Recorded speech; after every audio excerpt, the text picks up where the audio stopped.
All right. For those of you who don't know me, my name is Steven, and I used to work for Novozymes, and I've recently just started a small social media strategy consultancy, and I'm here to share with you what I learned from Novozymes, some of the successes, some of the learnings. I'd also share with you a new way to look at social media, a simplified and intuitive way, and also hopefully some way that you can then learn and capture value from it. That's the goal for today. But before I like to start, maybe I just want to, give a good simplified metaphor of how I see, social media. And if I quickly get a show of hands from everybody here who's watched Roadrunner growing up, that cartoon. So everybody knows beep beep. Fantastic. Great. Makes my life easy. So here's the thing. The Roadrunner beep beep character, guy or girl, I don't know, but he, it always runs really fast, always gets away, right? And the coyote, no matter what it builds, no matter how many scientifically sophisticated equipment, it always cannot outrun the Roadrunner. That's because the Roadrunner is playing a different game, yeah? And the coyote is just not equipped with the tools and the skill set to win in that game. So that's what I look at social media, right? Our generation, we grew up with this new game. We are the roadrunners, and the businesses and the legacy systems, they are sort of Wile E. Coyote trying to catch up and building all the systems. Let's build metrics, let's monitor this, do that, all of that. But they're never going to be the roadrunner, right? So there's a huge gap in the market where we come in to sort of bridge that, the knowledge that Roadrunner has in their game, to teach business or to get business to then understand the whole social aspect of business. And business has never been social. And people argue businesses might never even be social because we live in the capitalistic world, and I can go on and on and on about it, right? But anyway, the mindset of social media, the idea of social media, that's what's new, and that's what businesses want to learn. So, I was lucky enough to join Novozymes. I was hired in as a social media consultant. To begin with, actually, it was an e-branding consultant. So Novozymes decided to hire me and saying, all right, let's go brand Novozymes to students internationally. And then I thought, you cannot be right. We are a B2B biotech company. You don't want to brand, to students. Okay, students are great, but what about partners? What about potential companies, suppliers? What about those guys? And why are we talking about branding? Why are we not talking about finding leads on LinkedIn? And where is this not, even been a buzz? And why is it started in communication? So all those questions kind of was the starting point of my journey at Novozymes. And that's when I decided, all right, you know what? Thank you very much, boss, but I need to have a discussion with you. We're not just going to do branding, okay? Believe me, that was not a funny discussion. It took a while. I had to negotiate that. Anyway, so how it started with Novozymes was, then I discussed with my boss. He said, we had an agreement that we had to do a few things first. So I had to please him first. I had to do the basic corporate channel presence first, of course. Yeah. So we built a Facebook channel, we built a YouTube channel, and we built some basic presence channel. What we did was we actually found out, who's really using Twitter. So we did some research, basic manual research. I hired in 3 students, master students, to work for me, to then basically find out on Twitter who are our followers, why they're following us, et cetera, et cetera. So we could build a page according to what it makes sense to the followers.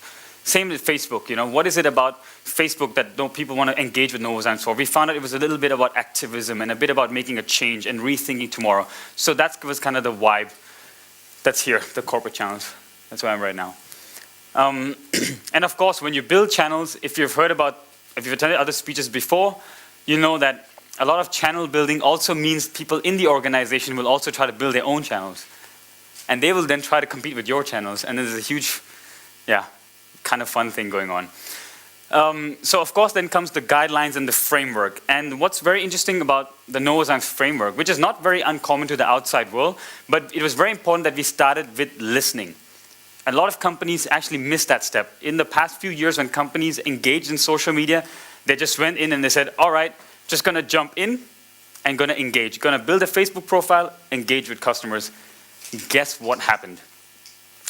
Most of the companies faced the people who complained about their products first. Because the complainers are the ones who first make a move and say, hey, your product is, and I want a new one, and et cetera, et cetera, et cetera. So the idea is to take a step back, look at, where are the people who would actually be brand advocates to your company? Where are they living? What are their interests like? Build, the channels for them. and then they will sort of make it live further. That's how you get from an owned media, where you own a Facebook, to an earned media, where basically your channel drives it for you. And therefore, then cost gets reduced because your channel is driving it, you don't have any operation costs, et cetera, et cetera. So that's sort of the framework and methodology. And here, today I'm going to present to you a few cases. So the first case was the very interesting one, was a PR case.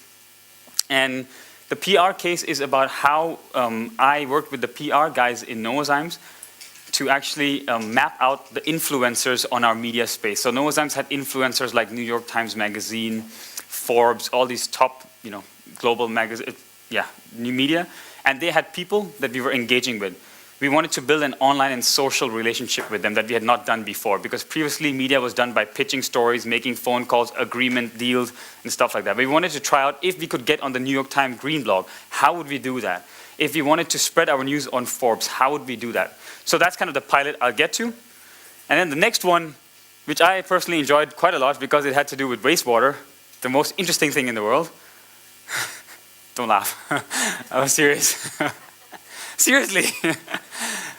No, so yeah, the wastewater project was very interesting because it was a commercially oriented project. So it was not about PR anymore, but it was about using the same mindset about engaging with people that mattered online to your business from a commercial perspective. So those are two cases I'm going to share with you today. And maybe if we have time, we'll go for a third case where it's market intelligence based. And then I will sort of wrap up with the learnings and successes from those cases. At any time, if you have questions, feel free to just interrupt me. That's fine. There's a microphone on each row. And I will also leave the last 10, 15 minutes for some questions. So there will also be a chance to ask questions. All right. So we will start with the PR case. How many of us here have worked with PR directly before? Wow. All right. I'll skip to the next one. No. So PR is a lot about, press releases, writing the right story, getting the story to the right people, of course, to the CEOs, the decision makers. It's a lot about pitching. It's a lot about relationships. When you have a product launch, you call the news guys to come in, they cover your story, you get a good relationship, take them out for dinner, et cetera, et cetera. It works. Now, how to do social PR? So that's a new question a little bit. I'll tell you how we started.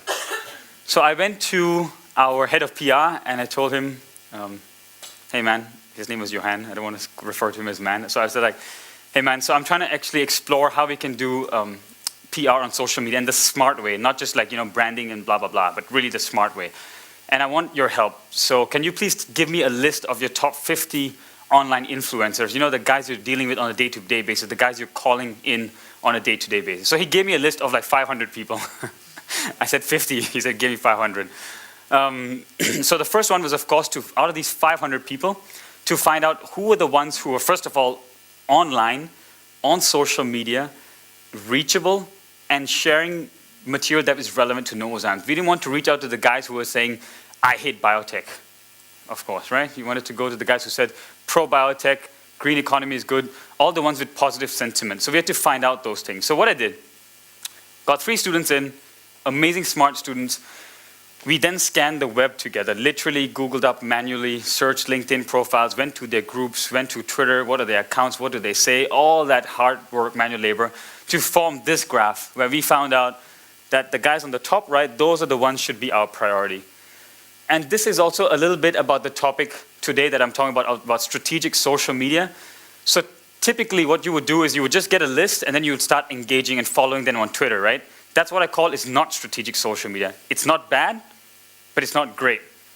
So what we did was we took on a list and we tried to prioritize them based on how important they are and how relevant they are. So we found out that guy on the top right there, Jim Moravali, very, very engaged in the biofuel space, very relevant industry for Novozymes, high growth industry.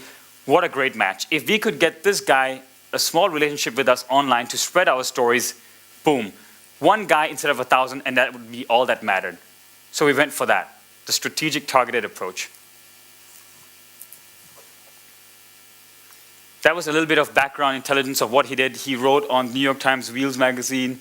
He had, 1,500 followers is not a lot on Twitter, if you consider the vast reach, but it was the quality that mattered. Most of his followers were like United Nations Industrial Organization, DSM, big companies, big guys, big NGOs. So it was the quality that mattered. So we know if we reach this guy, our message would spread to the right people and not just the crowd. So the question is, how do you engage this guy online? You know, you have an offline relationship, but you cannot just go, hey, Jim, blog about novozymes. I wish it worked like that, but if not wasted or taken so much time. Sorry about cough. So we had to engage them. So what we did was, we know Jim had a Wheels blog on New York Times. So what we did is we got our PR guy to start engaging and commenting on his blog. Not just saying, hey, how are you? But actually providing bits and reports that Novozymes had that could matter to him. So he was talking a lot about biofuels, something that was important to him. We knew we had this bit of information that we knew he would like, so we just placed it for him in a comment. Right away, he picked it up and said, hey, thank you. He shared a story. So that's the mindset here in building relationships on social media. It's not about you, it's not about branding, it's not about product and push. It's about finding out what your customer and influencers want and basically just offering them the thing that they need. And that's how relationships start. It's also a lot about the social situation dynamics, if you look about it. So we engaged. We were a team of, I think, about 6 or 7 people, including myself. We went to different blogs and we started commenting and, you know, discussed a lot of issues. There were a lot of our PR guys who were very smart in some subjects, so we had a lot of debate going on, healthy debate, of course. And the beautiful part of this is that a lot of other people commenting could also see this debate. And that was also the spread over effect that is created. Another example, we identified very interesting portals like the Energy Collective. And the Energy Collective is this global world thinkers on energy and climate sponsored by Siemens, of course. But anyway, so it's like a thought leading blog. So we could guest blog on these things. And this is a very relevant audience because we found out that only very important decision makers read this blog. So we found out these important kind of places to engage. And then we got our head of public affairs to engage with a story. And then she engaged, and then about 500 people read this, etc. And it went to like 800 or 1,000 people later. But the point is, very targeted audience, very relevant, very B2B centric, and it hits your decision makers that matter. It's not to the audience to 1 million. Because what happens if you brand to 1 million and you're a B2B? You get a lot of unwanted responses on Facebook that you have to then hire someone to then manage, when that's not effective time management from a social media perspective. You want to invest in the people that will impact your business and not resource drain your business. Some results. So, you know, we tried to measure as much as we could. We also used, in our blogging, we used some kind of content, so we developed some great infographics to share with the audiences. And what was very interesting was that a lot of our shares came very fast within the first few days, and we had like 500 or something shares and 400 unique shares. It means 400, quite important, I'll show you later, people started sharing Novozymes infographics. I believe that was very, very interesting. And also it was my first and most hardest lesson, actually. And it was something I'll never forget, because when I went to my VP very proudly, hey, you know, we had 500 shares. How cool is that? And then he's like, Steven, what's a share? I was like, great, fantastic. This is going to be a long ride, you know. So that was my first lesson. The first lesson is get your management buy-in very, very fast. And what he didn't understand was actually normally when you start social media, you don't start as ambitiously as shares. You start with views, you start with likes, you start with tweets, you start with how many channels do you have. Everybody else is doing that. But I had the guts or the stupidity or the craziness to skip that and go for the shares. But I did that, but he didn't realize how important shares was. So I think the importance of actually being ambitious also needs to be matched with the importance of getting the buy-in from management. And I think that's what a lot of you'll see when you hear from a lot of speeches. That's what is the reason for many social media programs to fail, is because management does not completely see the value and the context of, the success, basically. So a lot of good shares, 1 million impressions with a very small minimal budget campaign. Really good, but also some learnings. And then I can go on a little bit and bore you with analytics, but the point was we did some deep analytics, some pretty advanced tools to measure, monitor Twitter. Why were there some spikes? Who spiked it? What time? Et cetera, et cetera. So all the details that you could go to, right? We also went individual, so which of our contents got shared on the which top 10 blogs of the world. So New York Times, Smart Drum, Oil Planet, Bloomberg, Forbes, which ones went shared where, how many times it was shared further, you know, who commented. We went crazy analyzing all this because we needed that to go to my VP and say, hey, this is an important share. So what was interesting? So this is the good part. Not that everything else was bad, but this is the better part. So for example, the Energy Collective, where Head of Public Affairs engaged on, they automatically shared our story with the Twitter themselves without us asking them, just, you know, because they were happy with our story. And then it got picked up by, for example, I think that's UNIDO. And then there are a few more global organizations that spread it on. Even though it's a small thing, these organizations have about 100 to 150,000 followers. What that gives is that gives a social media endorsement of Novozymes on their portal. So when UNIDO followers sees Novozymes tweet on UNIDO's page, Novozymes points goes up like that, right, in perception. Because then we're linked with UNIDO, and then we're the good guys, we're the great guys. So that's fantastic. And then I have a few more examples, you know, how it got picked up and spread on further by some key influencers. And then after a few shares, after a couple of days, a lot of engaging, then we found a lot of stakeholders that we normally would not discuss with. So one actually very interesting example was I got a call from Brazil, from the head of public affairs in Brazil saying, Stephen, did you share this strange infographic about something? Because I got a call from the public affairs unit in the Brazil government that they want to talk about, you know, about something to us. And I was like, great. So from social media, this spread to the right audience and they contacted us. So it was a unique opportunity for her to actually get her door open. And in the public affairs world, it's not easy to get a door opener with a government official when you are a corporation, for example. But that happened. I don't know if it went successful or not. I didn't get a chance to talk to her later. But for me, that was a great result in itself, yeah? And yeah, so pretty cool stakeholders that picked us up. So far, any questions on the PR pilot? Anybody? Come on, I could not have been that clear. All right, good. So then we will go on to the second case. This case is a bit different from PR. I would like to shift you from PR to a bit of sales and marketing mindset. How many of us here work in marketing and sales? Oh, wow. So you work in marketing, sales, and PR. Okay. So marketing is all about market share. Correct me if I'm wrong. Okay, true. Market development, penetration. Fair enough. I guess I stay corrected. Marketing is all about market share, market development, market penetration, market expansion, market diversification, etc. Is that better? Okay. And sales is not only about lead generation. So, you know, lead nurturing, lead generation. What is lead nurturing? Yeah, what is consultative selling? All these things come when you are working as a sales guy to do a lot of networking, building relationships with people. And I think you can say marketing and sales go hand in hand because marketing, if you look at the buying funnel, I hope everybody knows the buying funnel because there might be some students in here. Anyway, so the consumer buying funnel, the customer buying funnel, the decision-making funnel, the marketing activities normally always target the upper part of the funnel where you're building buzz, building creativity, brand awareness. And then that's when sales come in later. Once they get interest, there's an interest signal, they move along the funnel, and that's when sales starts to sort of get engaged with them and in touch with them. The same philosophy applies online and on social media. The trick, however, is a lot of the times, a lot of the marketing campaigns are just push and wide and viral. Let's go viral marketing.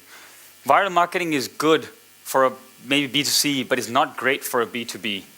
So how do you target your audiences when you're a B2B, when you don't want to use viral marketing? You target the decision makers. Who are the decision makers when you're a B2B?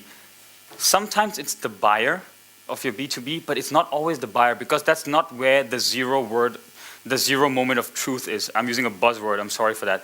The zero moment of truth, ZMOT, is what Google coined as the moment where the need of the product arises. So when Novozymes customer is sitting in their factory and they're mixing their products, and this engineer is working on some chemical mix to use in the production plant. That is the moment of truth where the engineer realizes, oh shoot, we could use an enzyme. The moment of buying happens there, not the buyer. He calls his manager up, the manager calls the buyer calls Novozymes. If that guy's not convinced, the buyer will never buy from us. Does that make sense? So basically the moment of truth is basically when the engineer or your decision maker realizes he needs a solution that you're providing. And that's what you can do with social media. That's what's beautiful about social media for B2B, because for the first time now you can track who these people are. And you can find out for LinkedIn, you can search directories on LinkedIn, for example, what are the B2B buyers in this industry? You can find out what are the chemical engineers in Brazil in this industry from. And you know that these guys are the ones that will realize the need of your product and then call their decision makers. So it's going actually the direct channel that was not available before. All of that just to say, we started with the decision makers, and that's why it's important. Because normally we would just go everywhere, everyone, B2B buyers, but let's pick out the US market, let's pick out the chemical engineers, and let's find out if we can get all our technical guys in Novozymes to build relationships with these technical engineers, to share knowledge, and therefore getting them to realize why Novozymes Solutions is important. So it's very directed, very targeted. So we found out, then we did even applied some smart analytics to it. So we found out, for example, this guy here is a chemical engineer, very famous guy. He has a lot of influence in the market. If you talk to this one, he's basically going to influence and network all the other chemical engineers in the market. So we didn't have to actually go to like 10,000 or 200,000 chemical engineers. We had to reach to just one and win this guy over. And then it would spread. So that was kind of the basis of the campaign. And we found out where he lives online, not his house. I'm sorry, that came out wrong. Yeah, we found out where he lived, and I knocked on his door and said, hey, what's up? I spied on you. No, so we found out where he lived online, and basically went to engage in that online space, and not, again, went in there to say, hey, we are Novozymes, we are better and cooler than you. It was more like, hey, we see that you have a big network, and these are your expertise. We would like to get in an engagement and a dialogue with you to see if there's any basis of engagement or a very honest, form of interaction.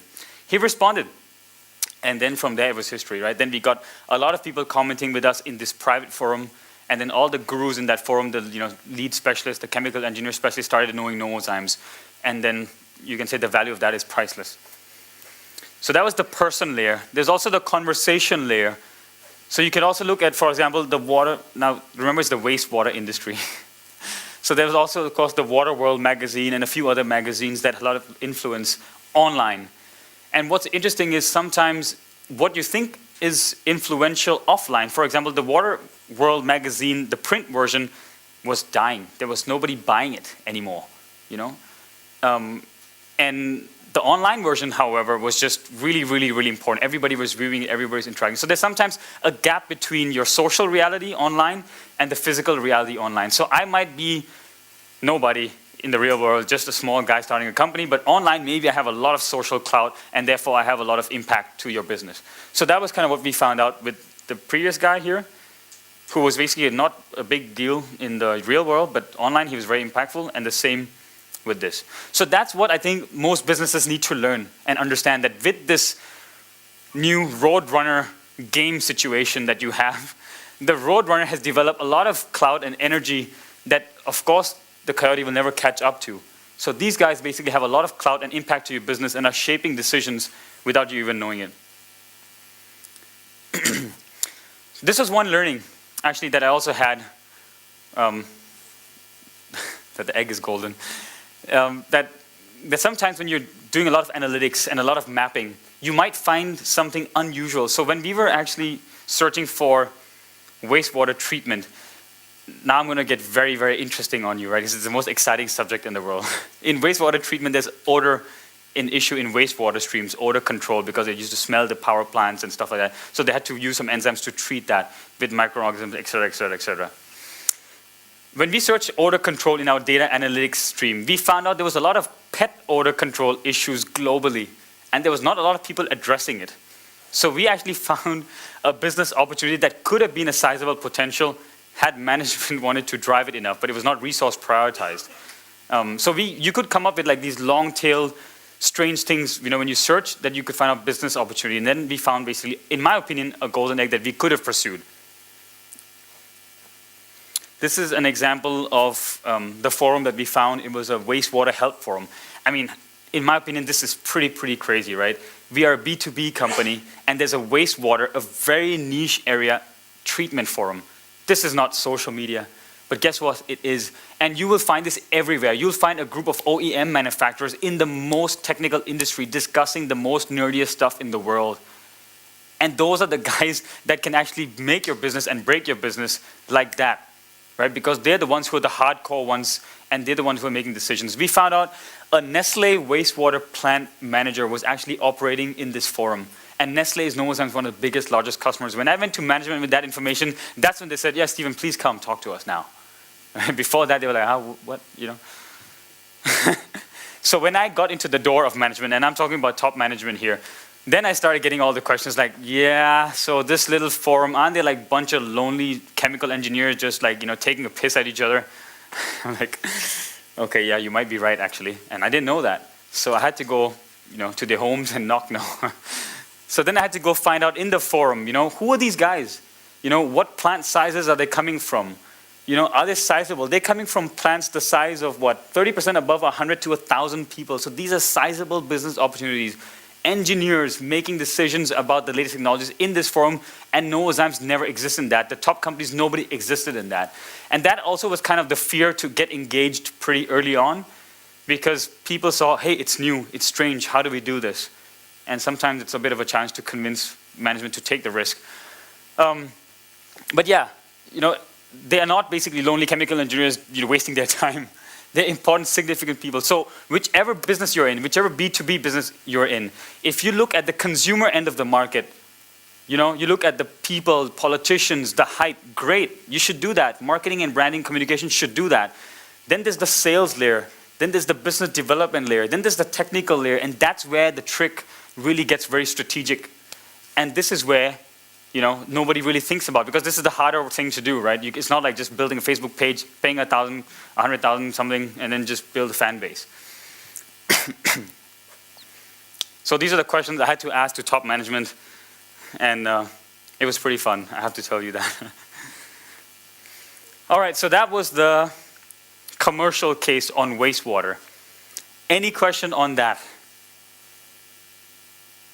This is not a good sign. Thank you. Yeah. Finally. Just the chemical engineer Yeah. in the middle there. How did you identify it? So he's asking the chemical engineers, how would you identify them? So there are many techniques. The idea is that we had to find out what would be something they would be talking about. So we asked our technical service guy at Novozymes, saying, give us the name of one technology in the enzyme technology that would be a buzzword amongst engineers. And then we used that keyword to search on social analytics platform, and then of course you found the engineers. Yeah.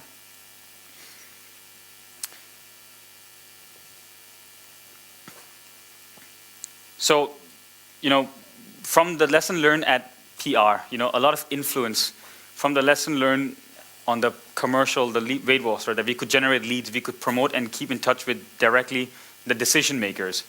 We found out that there's a lot of market insight going on here that we could learn from, and we could apply it. That's when management said, okay, Stephen, you have the rights to go to Novozymes' biggest industry, the detergent industry. And I actually thought it was going to be easier but it was actually much difficult than I thought. Because the detergent industry is something everybody knows. We all know that Novozymes packages, sells enzymes to Procter & Gamble and Unilever, and then they package it as Tide and whatever brands, Excel, Ariel, and all these brands, and then, they sell it to you, right? And there's like enzymes in there. So they would be promoting the Ariels, et cetera, et cetera. Novozymes' interest in that is to actually get the consumers to get really excited about enzymes, because enzymes are better than traditional surfactants or this traditional cleaning technology, et cetera, et cetera, et cetera. But as soon as I went in with my mindset of let's not talk to consumers yet, let's start with the decision makers first. Let's go to the detergent manufacturers first. All the OEM manufacturers across the world, detergent manufacturers across the world, have we built relationships with them yet? That was my first question. The marketing director says, come on, let's just make a consumer viral campaign. And then we had this long fight about how to convince them. So what I did was, I went to search based on very technical keywords. These are not the right keywords, but technical keywords like enzymatic technology in manufacturing process of enzymes, and really hardcore traditional keywords just to challenge her. She didn't like it, but I did. And I wanted to find out how many blogs, forums, and Twitter conversations are actually talking about these, unexpectedly talked about conversations. And then we found a lot. And that's again where the gates opened and where, interest came about. And I think this will answer your question a little bit. I'm not going to go through too much, but if you can look at, for example, like delta eliminative cleavage of alpha-1 glycologic. So that was the kind of the keywords we use, right? And that's the trick here. So if you go do your homework, that is basically going to take you places. Because these kind of conversations, you would not expect people to talk on social media, but never, assume you know what you don't know. That was my philosophy. So I tried that, and then we found a lot of these forums. There were 1,300 forums talking about that alpha amylase stuff. I was blown away. I'm sorry that you're not as excited as I am. I mean, in a B2B technical world, that's pretty crazy, right? Imagine you're working for, I don't know, Mask, for example, and you have this like docking technology that's very specific to an engineer in a docking station in the Middle East. Try to search that online. Maybe you'll find 5,000 people talking about it. I'm not kidding.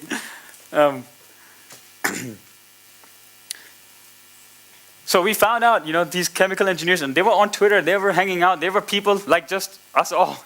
What a surprise. And then we found out even more, right? We found out there were like 200,000 chemical engineers on LinkedIn and with different industries. This was like Mecca for our lead generation sales guy. The only thing was Novozymes. It was not a bad thing, but it was silo enough for me not to be able to talk to the sales guy because I was working in communications. Too bad. So it was gold, but he didn't see the value of gold. But I guess they're seeing it now, I hope. All right, so some of the forums, crazy engineers, and we also looked into the forums and these engineers, and we found out there was a lot of relevant activity that could be very interesting to the business. And then that could be intelligence. That could change sales processes, because sales now could then start using LinkedIn to scout, right? Obvious stuff, but they did not know that these engineers discussed these technical stuff before.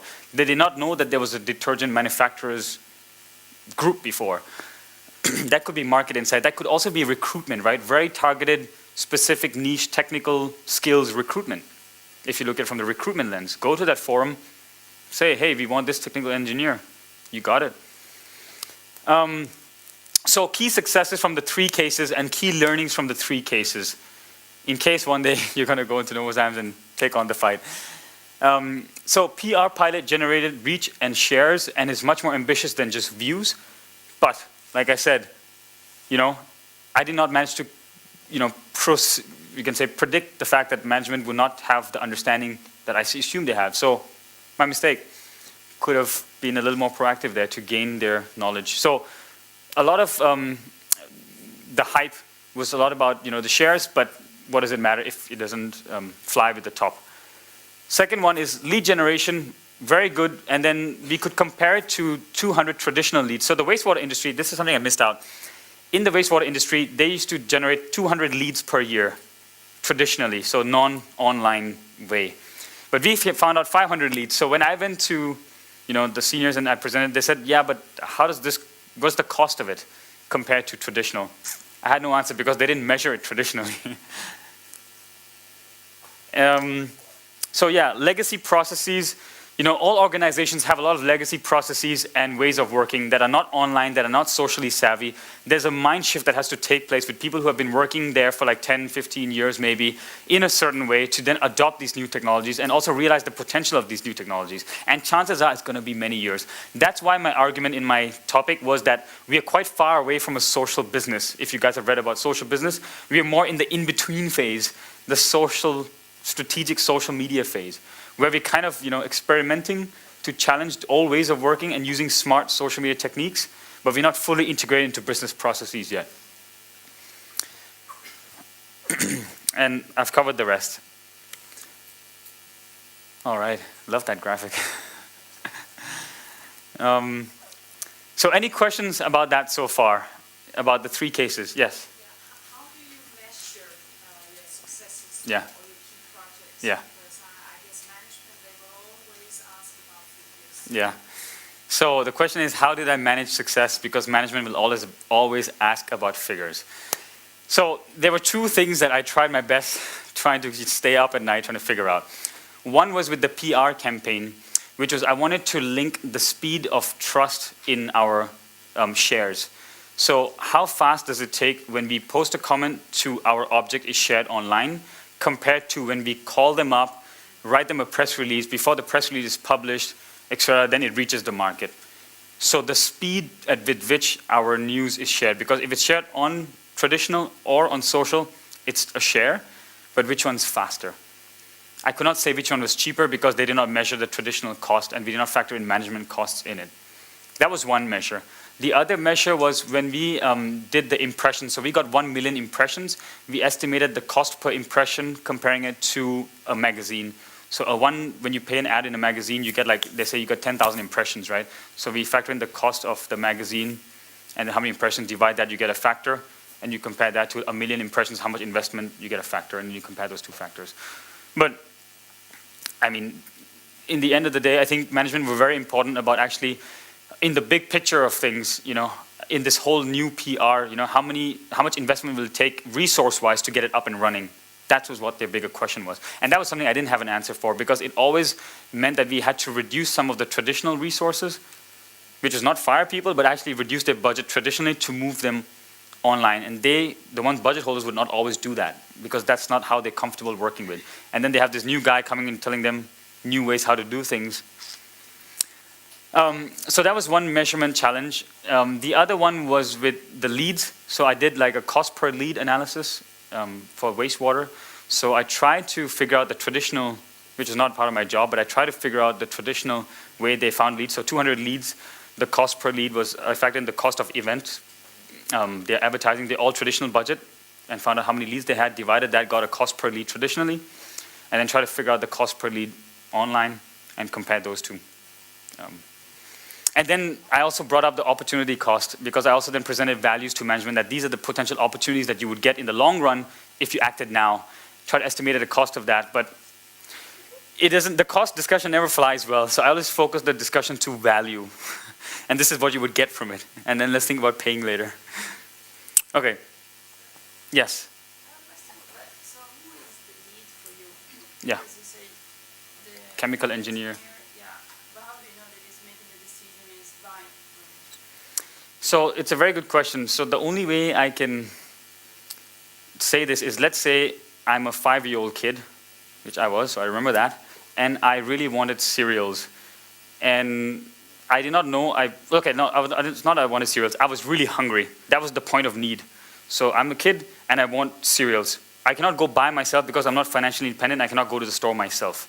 So I go to mom and go, mommy, mommy, mommy, I want food. And then mommy makes the decision to go buy cereal. So it's the same. The chemical engineer is the guy who realizes I'm hungry or I need enzymes. And then he goes to the buyer of the company. And then the buyer reaches Novozymes. Yeah. How do you know that he's actually bought from us? Yeah. Yeah. So yeah, then it goes, we go into this opportunity lead pipeline. In every organization, we have a lead funnel. And then when the engineer goes to the buyer is considered an opportunity, a prospect first. Then the sales guys discuss with the prospects. And as soon as they show more interest, then the prospect moves into a more lead stage where they're sort of showing and discussing maybe what are their capacity and stuff like that. And then it becomes a sale. But normally in B2Bs, it takes about 6 to 8 months to close a deal, so it's not like that. Yeah, we go to the engineer site, we figure out how long does it take, what are your engineering dynamics, and what would it have to take for you to adjust and stuff like that. So it's a bit more complicated. Sure. Was it a kind of eureka experience for the engineers and the salesperson to know that the engineer could suddenly, oh, there are 1,300 forums which I can actually debate in, or which I can actually engage in. Yeah. And for the salesperson to go like, whoa, I can actually communicate with the Yeah. engineer and get this. It was a eureka moment for us, Novozymes, actually, to find out that there were already engineers super active there. And within the engineer groups, there were already socially recognized influential engineers who would shape the minds of these other engineers. So it was a shock to us. And then, yeah. And so is it now at Novozymes, is that a point of interest or point of importance for the engineers now as a task to actually participate in these forums? So the last thing I did before I quit my job was actually try to go to the technical service guys in Novozymes and say, hey guys, I cannot engage because I don't know shit about, sorry to my French or English, I don't know, the technical side of it. So I can't engage, the communication guys can't engage. But the tech service guys would always find it very annoying that communications go and tell you, hey, guess what? You're missing out something from your daily life and we are the smart ones. They didn't like that a lot. So I tried it, but it did not work that much. And I do believe that there's some hesitation from management in tech service because sometimes a lot of companies do this. We oversell the product potential. And my hunch is that sometimes our products did not perform as well as our competitors, and we were afraid of these smart engineers calling us out in a forum. So that was the major risk that I sort of learned later. So that was something I could have addressed and talked to them about. So very fair point, very fair point. But that doesn't mean that we could get our smartest engineer and tech service guys to go engage and build a good relationship. So, all right, any other questions? Nope, great. And now it gets even more fun, even more concrete, not conceptual at all. Yes? If I could, you mentioned in the last one just it increased the number of leads, but Quality. Yeah, number and quality. Quantity as well. That with the work you did, that there was a certain level of quality anyway. But Yeah. one of the key things for me seems is the fact that you're mentioning it takes 6 to 8 months to close a lead. Yeah. So a KPI could be considered, well, what's the length of Shorten lead time. what's the length of the sales process? Yeah. Can we actually shorten that? Yeah. Meaning, can we become more efficient at selling using social? Absolutely. And then how does social affect not just the lead gen in the first place, but actually prolong the effect of social in taking part in all these forums? So social definitely, in my opinion, would have easily accelerated the sales cycle for sure. And I'm going to address that later, where I bring into the point, because once the sales cycle is just the sort of the mid-organization layer, right? It also goes to the go-to-market. So if you have a shortened lead cycle, that could actually increase your speed to market. And that was like higher organization teams that I started addressing with, because when I could not talk to the sales guys, I went straight to executive, some VPs who were doing straight to market programs and go to market programs, and I talked to them directly, but it was taking much more time, and I was not very patient. So yes, absolutely right. Speed, shortened time to market for sure. It reduced cost for sure, because our sales guys do not have to fly 10,000 countries in all these events, for sure. So this was just actually a discussion point to give you a way to look at conversations, only conversations. So if we scan all the engineers' conversations, all marketing-related conversations, all the conversations that matter to Novozymes, right? We would be able to sort of categorize them based on, is it close to us? Is it about our customers? Is it industry-related themes? Is it macro theme-related? Just sort of a little bit of prioritization, simple, not too complicated. But then there's a debate a little bit. So what is more strategic here? Conversations that would be with engineers, that you can build connections with them, as you said? Or could it be a conversation with macro industry themes, like from the PR point of view with the Forbes guy, discussing an energy efficiency in the world and how Novozymes can play a role in that, and discussing that with 1 million people and having that spillover effect to the real world? What is more strategic? Anybody want to give it a go? Because there's no real answer, it's a trap. The answer I got, at least when I reflected, was that it was not about what is more strategic, it was what was right for the business in that moment of time. So in that timing is also very important. In that moment of time, in that year, 2013, biofuels was a heavy, heavy focus industry. So in that moment, this was less important than that, because we wanted to gain hype in the biofuels industry to get the momentum going, and that was a higher priority on a strategic level. So it's again how we look at it on a, and this is again why I want to explain to you that that's why I look at strategic social media a little differently from traditional social media, because we're considering higher level business objectives and priorities as a starting point in our social media work. That's kind of the key.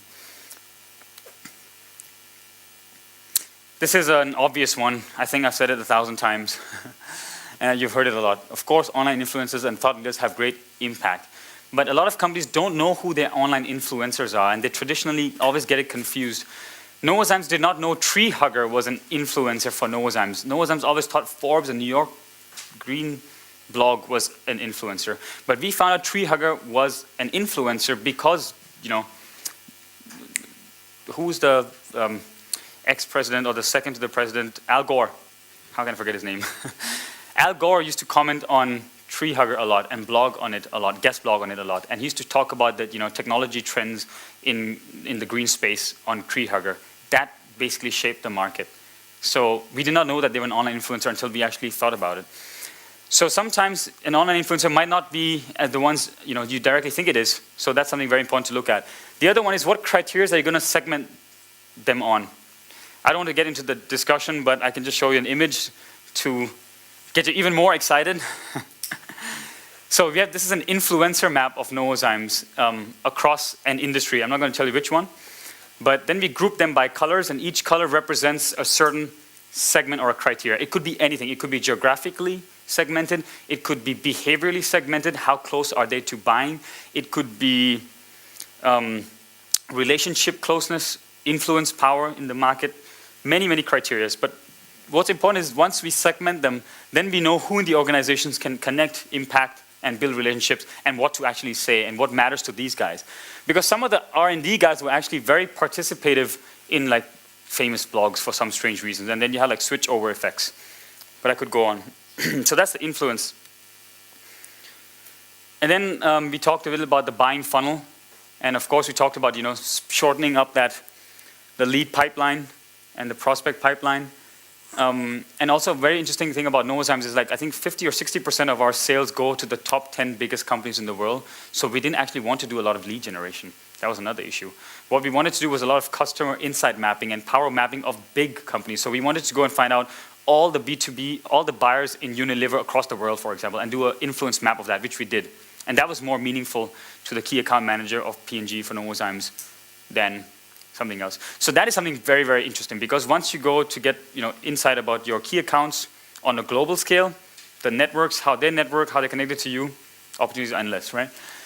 So social marketing campaigns for the top part of the funnel, social lead nurturing to accelerate. What is lead nurturing? That is when a sales guy would go to a LinkedIn group and then would engage with them and saying, hey, I heard you talked about this, maybe there's something that we could discuss together because I provide the same solutions. Let's build a relationship. They're getting to know us, we're nurturing them. They understand us, it becomes a relationship. And then, of course, it becomes a sales deal. So this actually can be applied to even B2Cs and B2Bs. I think what we learned from now is pretty apparent, right? There's an influence dynamic, there's a sales dynamic, a marketing insight dynamic. If you go to the same forum, you want to hire people from that forum because they're smart chemical engineers, there's also an HR dynamic.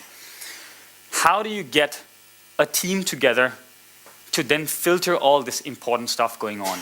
I cannot be the one wearing everybody's hat in the organization. I have to get a sales guy, a marketing guy, a tech guy, everyone in to sit from an industry, look at the influence map, figure it out, and find out where I can actually gain a lot of business value, and how do we carve that out into projects. Tell you what, that was the most difficult part.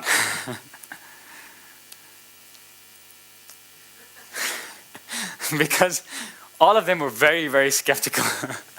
You seen these guys before? Yeah, great.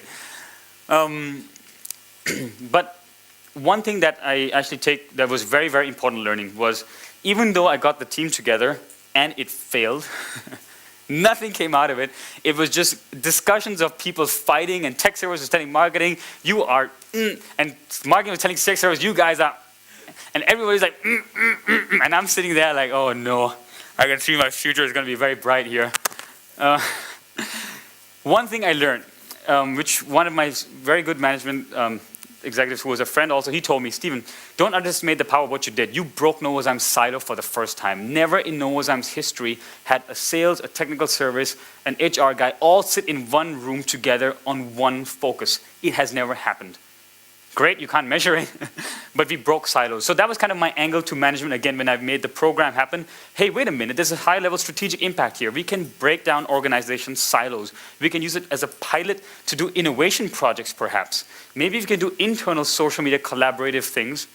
After now we learn to be more proactive, to break silos, to share knowledge across the organization. A lot of knowledge was shared in that meeting that could have been tracked if there was a VP sitting in there. He would have had like an epiphany of some idea maybe. I don't know. I didn't have the chance to do it again. So that was in itself also quite significant. So understanding the higher level organization implications of that was also a very valuable experience and a learning. And now for the most simple slide of man. Okay, don't look. Stop it. So I want you to just stick to the top. This is just once we carved out the project. And we had a project for how we're going to target marketing and sales. Stop taking photos. You can call me up. I'm starting a business here. All right, fair enough. No, I can send you the presentation. No problem. So, projects, you know, these are the projects, these are the goals, activities. What are the roles of each people? How do the roles change in the organization?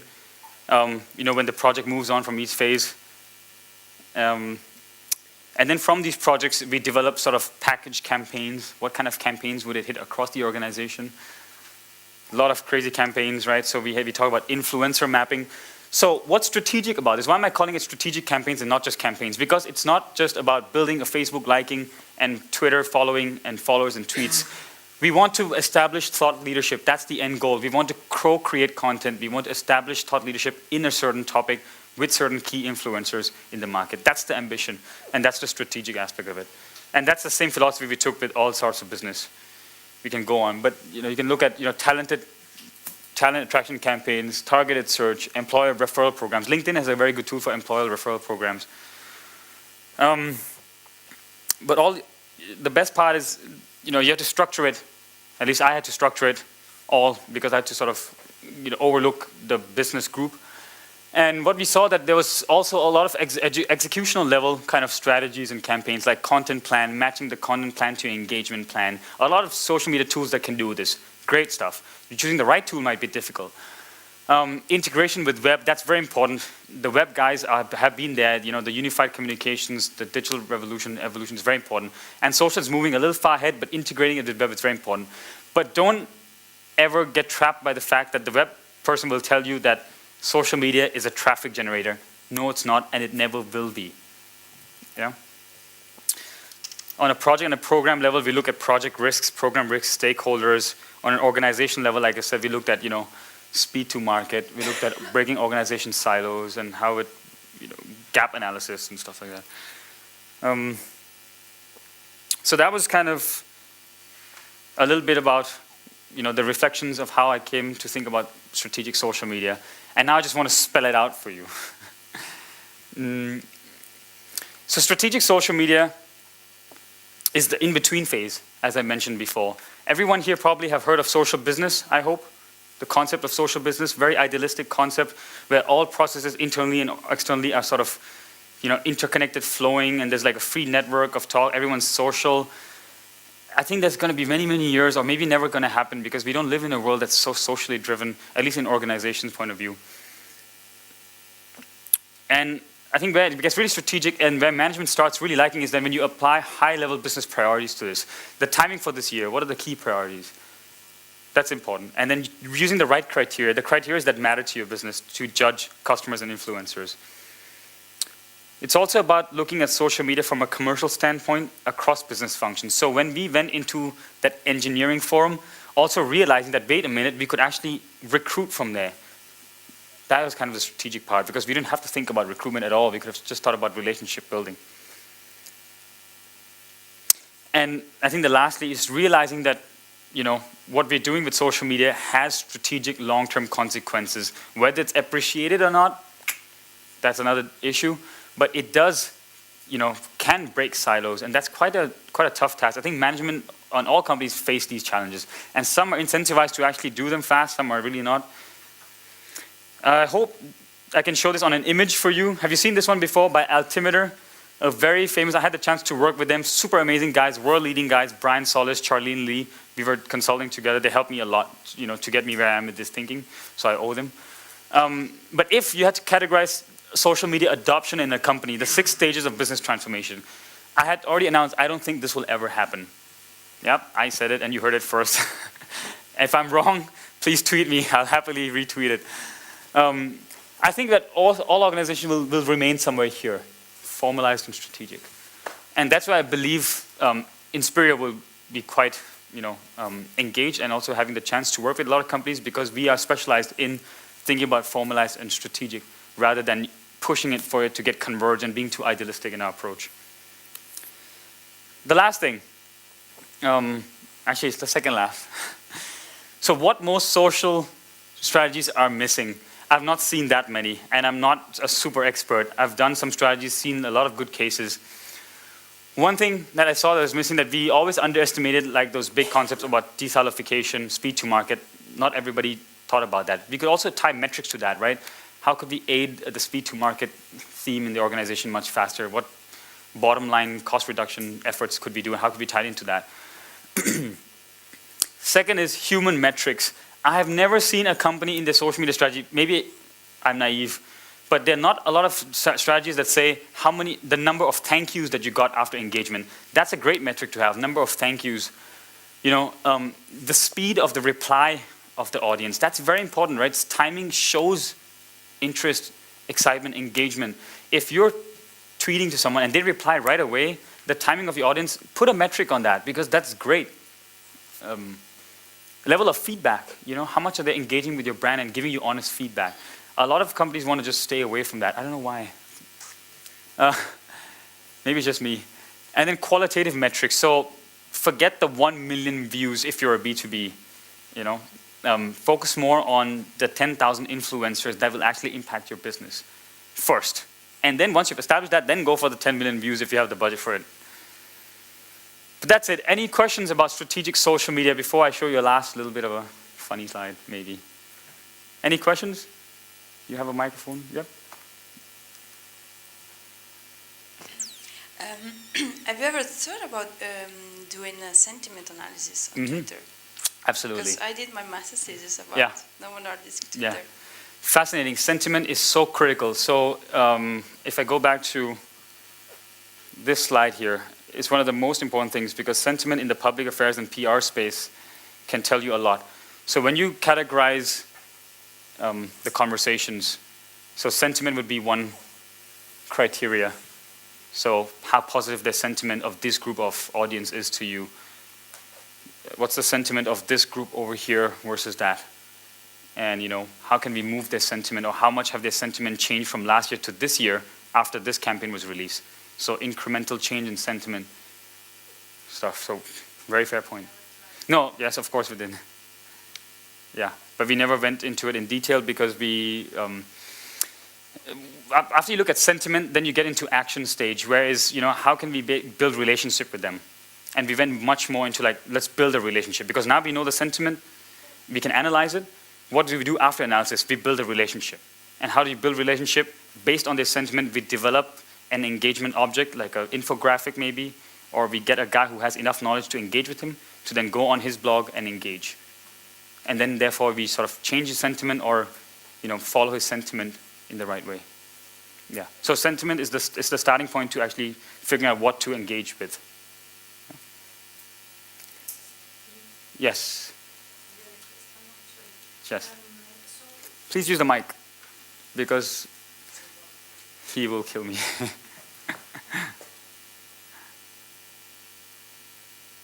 Yes, you have been mentioning at the beginning the word value. So if we should summarize now, what is the value that social media is creating for Novozymes? values. Yes. So, And how should we, characterize it? yeah. So value will mean a lot of things to a lot of people in the organization. The first one is it's a real-time influence barometer. I don't want to use crazy words, but if you can map and track your influence in real time, it's an influence barometer, which means your key account managers can understand all their networks and the ones they want to interact with in real time on an instance. That's value number one. Intelligence. The second value is speed, because with this fast changing environment and how people are interacting so fast, when you're connecting in real time, you get speed.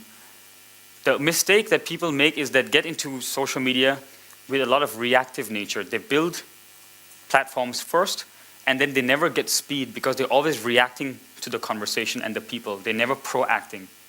So if we go in with an analytical approach first, sentiment analysis, influencer analysis, then we are proacting, then we have a strategy towards it. That strategy gives us speed ahead of the market. That means we know where the customers will go before they know they're going there. I think it's right. So predictive kind of strategy to your customers. And then I can go on a few more, like, cost optimization, because it's cheaper than traditional ways of doing things. And then it's, we don't have to hire an experienced manager. You can get a smart young guy, build him like myself. Maybe I'm not claiming I'm smart or young. I'm quite old and stupid. but anyone else, you can get a lot of, and there's a lot of talent out there who are the road runners of this field, who have grown up with this space.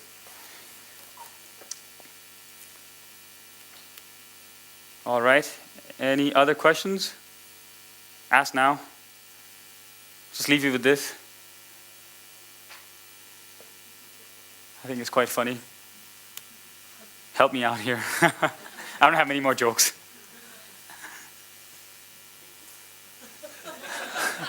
He keeps on checking in, right? All right, that was it. Thank you.